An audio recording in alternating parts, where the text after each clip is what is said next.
For a long time, IoT was sort of what AI is now. If AI is the brain, IoT is the sensors, is the nervous system. The future of the smart home is the invisible home. Instead of you having to set up your home, the home sets itself up automatically, independently, builds its own routine, knows what your habits are, and works around your schedule. So that invisible convenience, it's all running in the background. Then we'll see that 50% bump to 80%. And then we'll see the number of devices go from 16 devices on average in a US home to 40, 50. At that point, it won't matter how many devices you have because you don't have to manage them. Agentic AI and the service we offer is no longer a hype. It's actually a business application that people need to embrace to be better at what they do, to make more services, to be delighting their customers further than they were before.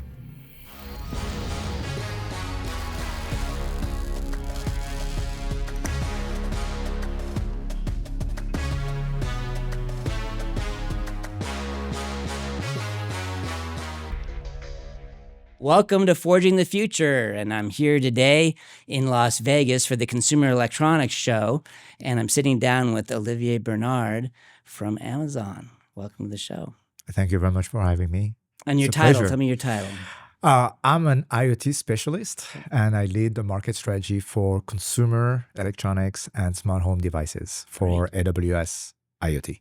Sounds very interesting. Yes, a lot of power, a lot of activities, a lot of scale. We started this IoT operations about 10 years ago by purchasing an MQTT broker from a small company. And we've grown it from, a few thousand devices connected at the time to a few billion devices connected now.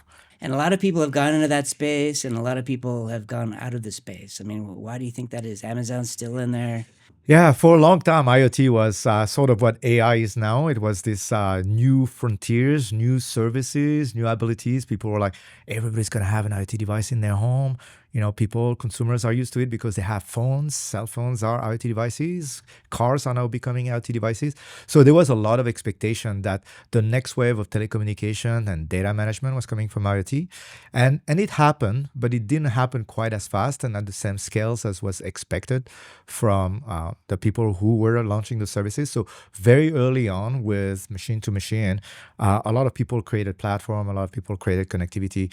They realized that it took a lot of work, it took a lot of scales, and the revenue per devices was just not very high because when you talk about smart home consumer product, consumers cringe at paying too much money on a device. If on top of that you add subscription services or something that you need to pay because you send data back and forth or you have firmware updates or applications running, it's even higher. So it's a very, very tight, thin margin business.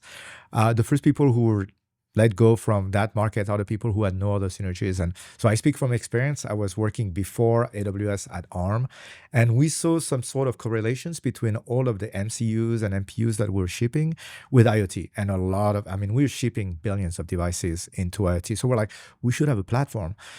But the reality is that platform didn't have enough synergies to combine with our IP business to make sense. So we realized we needed that platform to be profitable on its own, and we needed to have an operations that was profitable overall, that was developing the services, hosting the services, so forth. And that became a very, very difficult business model. So a lot of the competitors, the large competitors, that said, we want to have IoT. If they didn't have other services that were complementary to IoT, they exited the marketplace. And the last company that left was really Google, who had IoT core services as well, and they just couldn't find a way to justify the whole operation just based on connectivity. We're very different because connectivity is not our business. Connectivity is our enablers that allows us to connect all those devices to our cloud services and communicate with those devices, generate a massive amount of data that then we host on our backend services on which we deploy services. We gain insight, and then we transmit that back to the devices, to our edge gateways, to smart home. And so we're not making money on IoT service standalone. IoT is part of an end-to-end solutions that include backend services, storage, databases, machine learning, and now agent creation, AI, RAG for augmenting your LLMs for specific domain. So there's a lot of synergies. And when I speak to people, I describe how if AI is the brain, IoT is the sensors, is the nervous system that feeds the brain with fresh new data. And if you look at the state of IoT, of AI today and LLMs, you know that the whole internet has been consumed by LLM. It's been exploited, it's been scrapped, it's been consumed. And so now they're looking for what's next. Well, IoT is what's next. IoT is what's going to generate that next level of data, fresh data, real-time, new, novel. And it solved another problem, which is in IoT. We had a lot of sensors, a lot of devices, but 90% of that data just went unused because people didn't know what to do with it. With the shift to AI, that data becomes useful. You store it, you get insight. You don't have to consume it right away. But do they know how to do it? Do they know what to do with it now? They do know how to do it now. And it's been very striking. I've been working with a couple of very large US OEM appliance makers. And I remember 3 years ago, I had a conversation with them and they're like, yeah, we're thinking of discontinuing our IoT offering because, first of all, we get 3 to 10% of our device connected. So it's really a tax. We're putting all this money in development in those appliances that are supposed to be connected. And we're not getting a lot out of this. 10%. People weren't connecting them? They were not connecting it. They saw no value. And then that was the icing on the cake. They came back and said, and then when we get the data, it sits in a warehouse, in a data lake, and we don't know what to do about it. That was 3 years ago. That same customer has spent a lot of time traveling to their headquarters in the last 6 months, just helping them because they're like, we have all this data. We didn't know what to do with it now, but now we do. And please help us, come up with a framework and an architecture on how we can use that data to generate insight, to improve our product development, to improve our customer support, our customer experience, and to be able to really connect in a meaningful way with our customers, the consumers, and be first in their mind. Yeah, I think a lot of people don't understand when they think about, oh, we need to do AI, we need to get into AI, we need to leverage AI for our business. Yeah. The first step actually is collecting the data. If you don't have the data, the relevant data to your business, you can't there's do a lot anything. of data out there, but what? But they're not collecting it in the right way either. What right? is financial data going to help you if you're doing a vacuum cleaner, right? You really want data that's relevant to your business and your use case. Well, what percentage of the back end do you think Amazon has now as far as these IoT connected devices? Really have no idea what the market share is. But if you think about, latest market stats, 50% of US households have smart home devices. And I'm not talking about TVs or, the Alexa devices. I'm talking about real IoT devices like a door lock or blind controls or security cameras. I would have thought it would have been higher, but maybe because I've had them for 10 plus years. I mean, I've had connected doorbells and cameras and thermostats and Google Nest and Alexa and Google Home and all that. Of course, we're not the typical consumer. Right. Whenever I want to think about a typical consumer, I turn away to my wife and I'm like, okay, so what do you think? And it's funny because a lot of the innovation I deploy in our home, initially she hates it. She's like, no, we don't need this. I don't want this. But once I teach her how to use it, she's like, oh, this is so cool. This is so convenient. But with this came the other tag, which is, she told me, I want to make sure you understand, if something happened to you, I'm selling the house because there is no way I can make that house work for me. Because we're all tech support for our homes. Right. I mean, I've done the same thing with my mom, right? Yeah. And for a long time, she didn't want a smartphone, and then she had a smartphone. I remember I gave my mom and dad a TiVo way back when, and they're like, what is this? And why would we want one? Exactly. And then a year later, they're like, I can't live without this. Right. Why do I want a smart thermostat?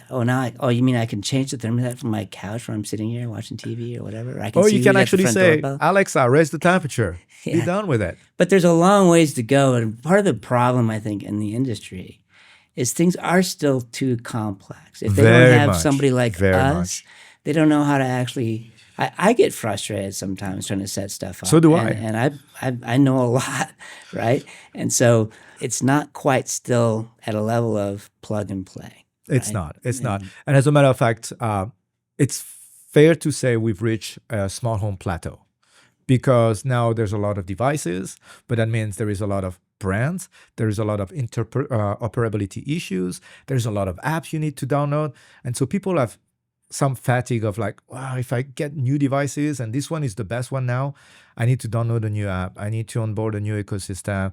I need to learn something new. And so that plateau is what prevents the penetration to go beyond 50%. All right, we're at 50% or maybe a little more, but there's going to be a 25% of the population in the United States that's going to go, no. No, I want a TV and I want a router and I just want to watch TV. I don't need all these other gadgets. And then there is a large percentage of the existing users that are like, enough is enough. I got enough devices now. I got my switch, my 3 lights and blah, blah, blah. I don't need more. How does it differ from like a TV? I mean, a TV has like now what, 99.99% penetration or something like that, right? It's a complicated device, but it's easy to use. Well, it's not only that it's easy to use, it's got a very, very high value proposition to the consumers. You get to watch TV. Right. You get to watch sports. You get to entertain yourself. So the value is so high that you want one, right? I went to third world country for vacations. And so I went to Madagascar. And in Madagascar, you have, houses that have no windows, wide open, weather is nice. But families of 3 generations, 4 generations live in the same room. The kitchen is a little fire on the corner, but you know what they have? They have a TV and they have a VCR. Every one of those houses. And that's how valuable entertainment and news and all that stuff is to them. They'll forgo a lot, but they'll have a TV. I was astounded. And those are people who live on $1 a day. So, well, that's the same thing with phones now, right? I mean, same thing with phones in the West world. Yeah. So if the value proposition is there, like when I'm on travel like this, if my TV stopped to work, trust me, my wife will figure out how to do it, even if it includes calling me, when I'm overseas at 2:00 in the morning, saying, TV doesn't work. That's very important to her. Now you take, the microwave or washing machines. They don't connect. I'll go down and push the button, right? And that's it. So the whole range, and that's what I tell people, like I've got customers that have a 3% connectivity rate. I've got customers that have a 100% connectivity rate, right? So 100% is TV, smart camera, security system, smart speaker. Why? Because people find those very valuable. They spend the time to work on them. They want to make sure they work. And if it doesn't work, it's a major inconvenience. So they'll figure it out, right? And if it's not connected, it's not working. And then you got devices that are nice to have, but if it doesn't work, doesn't really matter. Well, let's talk a little bit about what's new, the future, right? Right. So talk a little bit about what's coming up next. Yeah. So if I think about the smart home, right? The smart home started with the connected home, right? Devices connect somehow. And so it's kind of useful. And then it moved to the sensing home, the convenient home where you could control different devices and do different things with it. And it was interesting. Thermostat and all that stuff. Doorbells. The future of the smart home is the invisible home. In other words, instead of you having to set up your home, the home sets itself up automatically, independently, builds its own routine, knows what your habits are, and works around your schedule. And the easiest way to think about it is instead of having to work to set up your smart home now works for the consumers. Those kind of things, that invisible automation is what's going to propel the smart home to the next level. Using AI on top of that. Using AI, using agentic AI, because agents are the ones that are going to come and download, for example, on your router or on your Alexa. And they'll scan your home and they'll figure out, okay, you got 6 lights, you got 2 of those blind control, you got a door lock, you got a garage door opener, whatever you have. And then it's going to organize everything for you. And it's going to set them up. And then with the cloud, you can get federated learning, which is, everybody in your neighborhood that has a garage door opener, a TV, and a light uses them this way. Would you like to set it up this way? Would you like to create those routines that way? Exposing features. Giving you ideas about how to optimize your house without having to think about it. And a good example of that is, we noticed that you have a garage door openers, you have an alarm system, and you got a front ring camera. Would you like me to set an automatic arrival routine where I can see your car driving in, I recognize your license plate, I'll disarm the house, I'll open the garage doors, and I'll put on the lights. And by the way, if you want your favorite sports show on the TV or music ambience in the house on Alexa speakers, I can do that too. And I think when you offer that, people will say yes or no, but it's a very low burden. So that invisible convenience, that intelligence in the background, where you no longer have to worry about what devices you have, what brand it is, what ecosystem you're running. It's all running in the background, invisible. When we reach that stage, which I think we can with Agentic AI, then we'll see that 50% bump to 80%.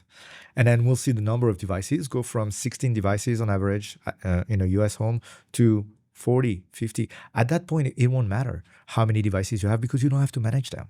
Well, I mean, I think the combination of having a true interactive voice system where you can talk to the agent instead of having to know how to program it and the UI and the UX and everything that goes into that, and just talk to it naturally, and then have it also and understand it. The same thing like with music and things, like I'd say like our 8-year-old will try to play a song. The song she's played 50,000 times. Yeah, of course. But it'll just search the entire catalog of 500,000 songs and come up with a P. Diddy song she's never played. And it's like, instead of the one that she's played 10 times today, right? You should know that. Yeah, the agent should be, hello, Grace, or whatever your name is. Would you like me to play your favorite song, which is this? Yes, absolutely. Yeah. Yeah, and I noticed you play this song every day. I'll play the song. But yeah, I think the combination of having, well, just being able to verbally say what you want and having that agent actually offer, because right now everything's responsive. You have to do something to it and it answers back. Right. Whereas now it can actually make those suggestions. So that's what we see and what's coming. Right. If you are enjoying this conversation, don't miss what's next. Subscribe to Forging the Future at softtek.com/FTF, and we'll send you our ultimate guide to Edge AI. Learn how to get started with Edge AI, how Edge AI is reshaping the business landscape, and plus you'll get a checklist to evaluate your Edge AI readiness. Thanks for tuning in, and subscribe now. Actually, better than that, like, if you look at security system right now, the number one burden or pain points for security system is false alarm, right? So something's triggered for whatever reason, and now you think somebody just broke into your house, but it's a false alarm.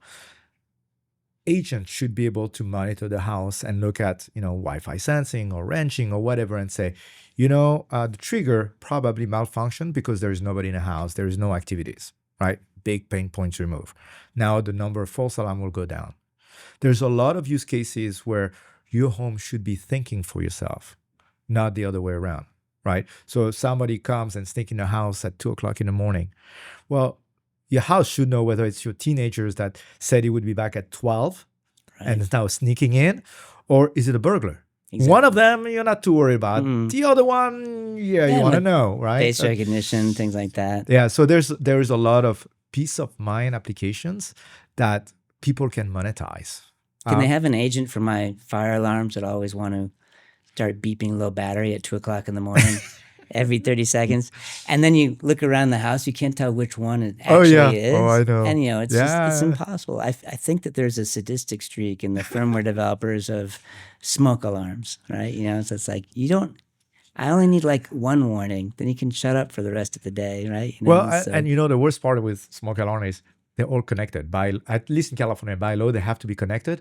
The battery is just a backup. Right. So why does it need to beep and annoy me? Just tell me once. Every 30 seconds. Just tell me once. It has power. I've got a generator. Exactly. Okay, fine. Your battery's low. I'll get to it in the morning. Yeah, right? exactly. And then at least also blink a light that tells me you're the one that needs the battery. Instead, they're all like blinking blue or red. Anyway. Well, that's very interesting. So I'm excited for that because it's been a while, right? So if they can start getting smarter and you can talk about it and be in context. So all these devices don't have to know how, the knowledge of the world. They really just need to know their own place in the world and understand what the context is. And I'm talking to you about my security system, not about geopolitical situation, right now. I don't need you to know who the president is or whatever, right? And so is there going to be more at the edge, or is it all going to be going up to the cloud and back? Or how do you see kind of that balance between smart devices locally and then online? So there's no black and white answer, right? It's a distributed scenarios. You're gonna have embedded intelligence on the endpoint on the devices. So if you got a smart vacuum cleaner, there's a lot of intelligence in there. There's going to be intelligence on your edge gateway or your ISP's household or whatever controls the physical layer to your home. And then there's going to be AI at the edge, and then there's going to be AI in the cloud. So it's going to be very distributed.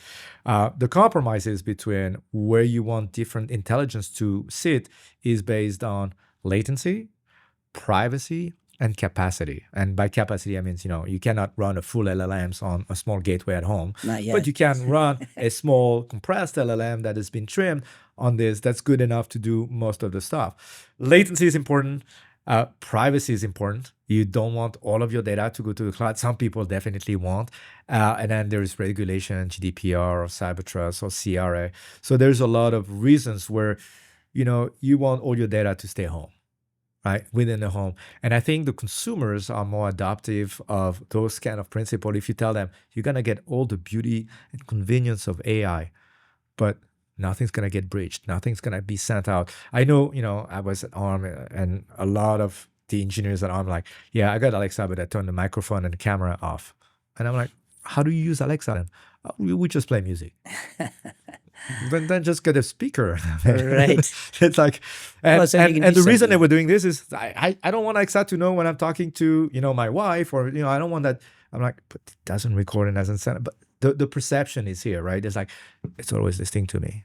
Well, it's always listening for the keywords to be activated and turn on. But there will be always people who are conspiracy theories that go, How are you going to show the ads no. on the phone if it's not listening all the time? Yeah.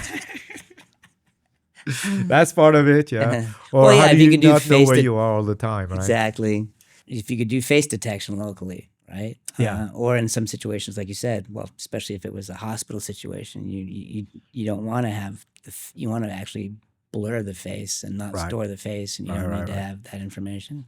Are you guys looking at both? Like, is it mostly in home, or are you looking for B2B applications For our IoT devices and services? IoT? Yeah, IoT. Oh, services. we do all of it. So All of as it. long as it's connected, whether it's, so, we have our own communication network, which is called Sidewalk. So Sidewalk has 3 layers of communication. One which is inside the home, which is based on Bluetooth. One which uses FSK technology that allows you to get the broader home. So, front of the house, swimming pool. If you got a few acres in your property, you still have the sprinkler that can connect, or, bird sensors or what have you. And then the long range is LoRa, and it goes into miles. So, inside the home, neighborhoods, and then city blocks kind of outline. And so a lot of those assets are away from the home necessarily. And then we have, as you will see in a West Hall, in our booth, we have a big initiative on automotive. And, we see automotive, a car as a IoT devices, very expensive one, a lot of wheels, a lot of powers, but it's an IoT device. It's got a whole bunch of sensors, can collect things, it makes intelligent data. It has enough intelligence to drive itself. Those models are actually developed in the cloud and then transmitted to the cars. So there's a lot more to AWS IoT than just the smart home. Is that coming from the car manufacturers? Because I know I also, because I'm an early adopter, I think I got one of the devices that was supposed to go into your cigarette lighter that was Amazon, right? Right, I think Amazon was playing with a lot of those kind of things. Again, Amazon gonna- is very well known for giving customers and consumers a wide range of choices. So some of them will come natively with the car and they're embedded by the OEMs. Some of them are add-ons that you can add later on. Some of them are adjunct devices that you can put in and out whenever you want. So there's a lot of different choices for connecting those devices. Dash cams are a good example of something that people would put and add onto their cars. So what are you showing at the show? What's cool, new, and exciting? You've got automotive. You said that. So we have a suite at the Venetians where we show all of our smart home devices. So we got a bunch of devices. We got blind controls. We got a little small house. We got a demo in a suitcase that's run on Alexa and can control all of a little model of a house, and we can control the lights and different things in there. We have a wall of smart home devices that are certified to work with IoT. So we got a lot of goodies in that suite. In addition, we got a few other locations for AWS, one which is in the area and the other one which is in the West Hall. The West Hall is very focused on mobility. So mobility means automotive, but anything's related to moving around the city, around the house for people who want to go. Okay. And we show much more than just AWS services. For example, we show AWS Marketplace for buying cars. We show AWS IoT for manufacturing, for controlling arm robots. So we have a lot of different offering. We show Alexa in a car, of course, as one of the demos. So Okay. I would definitely encourage you to go visit the place. We actually offer tours of the booth. Oh, And there okay. is like 8 station, I believe, that you go work and look at. Sounds Some like of them are from Nirvana for a partners. gadget guy like me. Yeah. So I want to touch a little bit on, because we're an Amazon partner and we do a Yep. lot with IoT, and course. definitely appreciate working with you guys. If I'm a startup or maybe even a large enterprise that's trying to do something new or innovative on a device, how do I reach out to Amazon and get on this platform? So if you're a startup, we have a very, very strong initiative around startup programs, right? So we have a lot of different services, a lot of different programs where you can onboard and say, I'm a startup in smart home or in finance or what have you. And we'll put you in touch with a team that manages those kind of startups. We'll create some free accounts for you to get started, to play. We'll provide you with credit funds. So I don't know all the mechanism for startup, but I know that it's a very welcoming environment for startup to get started at a very low barrier to entry. Okay. So that you can see all the goodness of the services. And then you'll have a product development manager or specialist that will help you understand what your application, what you're trying to do, what you're trying to build, and expose you to the right services and the right learning experience that your team needs to go to be effective using our tools. Okay. So Olivier, Amazon reInvent was just a month ago. You guys announced a slew of new devices and a lot around AI and Agentic AI. So what's new? What's new? Yeah, so Matt Garman came on stage and spent 2.5 hours just talking about the new services that we're releasing. And a lot of them were based either on AI, LLMs, and the ability of customizing your models and changing your model and building on those models. And that's our Bedrock offering. Or building at the application layer agents. And again, you got these 3 different ways of engaging with AWS for agents. You can either license some of our agents like Strands or Agent Core. You can use our LLMs to build your own agents from scratch, and that's using Bedrock naturally. And then you can we have a lot of partners that have application. You can work with our partners to develop use case agent for you. But overall, the message from Matt Garman was AWS as the best offering, the most flexible offering for people who want to build, buy, partners, devices, and services around AI and Agentic AI. And for that, we have a whole range of services on Agentic AI that start from actually having the agent, but also monitoring the agent, securing the agent, distributing the agent. So we really announced that we were a one-stop shop for anything related to deploying agents for pretty much all industries. We've done it now for nearly a year, so we have actually a lot of use cases of what did customers that implemented those agents found from it, what was the gains, and one of the big discussion that you will see in AI right now is everybody's talking about the hype, but very few people talk about ROI and how implementing AI and Agentic AI help them make more money, save money, but be more efficient. What Matt demonstrated is Agentic AI and the service we offer is no longer a hype. It's actually a business application that people need to embrace to be better at what they do, to make more services, to be delighting their customers further than they were before. It actually works. It actually works, and it generates values. And I think I have to go back, but I think one of the messages he said is, you could implement Agentic AI today. It's getting slow because it's so much changes and it's so slow for people to adopt. But a lot of the jobs and tasks that people do that are repetitive, all those frameworks can be replaced really easily with Agentic AI. As a matter of fact, I think I read an MIT study that says that today, 22% of US jobs could be replaced by AI and agent. Wow. 22%. It's not going to happen overnight because people, one, don't know they can do that, and two, they don't know how they would do that. But eventually, people are going to figure it out, and it's going to allow companies to help their employees do more innovative things, build new things rather than just cramming through repetitive tasks. Yeah, I think that's what people don't understand. They think they're just going to lose jobs, but actually other opportunities are going to come up, and those boring, repetitive tasks are things that people don't need to do, just like driving. I mean, I don't want to drive most of the time. No. When I was 18, I was looking forward to driving. But now I'm like, my car drives itself. I can do something more. I can do something different. It doesn't add a lot of value. Well, that's exciting. We live in the future. I can't wait for some of this to happen. Yeah. It's already happening. It's already happening. I mean, most AWS employees now are way more productive just because of AI. We use those tools in and out every day. 2 years ago, we're just starting to look at, Q.